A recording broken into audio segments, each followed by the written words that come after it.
Hi, I'm Bethany McCarter. I'm from Texas Women's University. I work with Anna Bess Johnson and Dr. Scott as well as Dr. Rosen.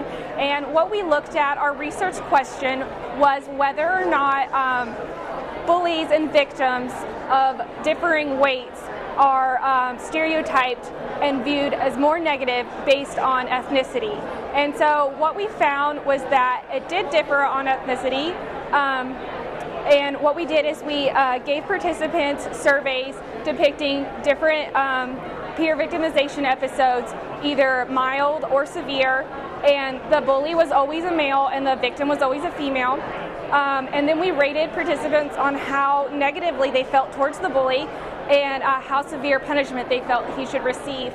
We saw that African American participants believed that, in this small sample size, that severe punishment was more negative whether or not the bully was overweight or normal weight. We saw that Hispanic Americans in this sample size thought that overweight bullies were viewed as more negatively, whether it was a mild or severe incident.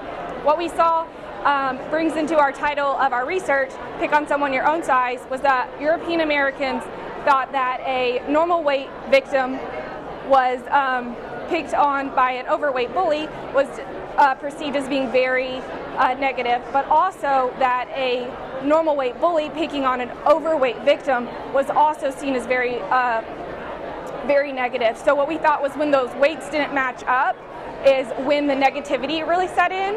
And so what we took from that was that normal weight bullies, picking on an overweight victim, you need to there's like a protective factor there. And so they're already perhaps receiving some verbal abuse for being overweight, so adding physical abuse could be really harmful. So there is a protective factor from adults. And then when a bully is overweight picking on a normal weight victim, it's seen as they're much smaller than you, so you need to, that's very negative. So we really saw a difference across the board, but especially in our European American participants when those weights didn't match up.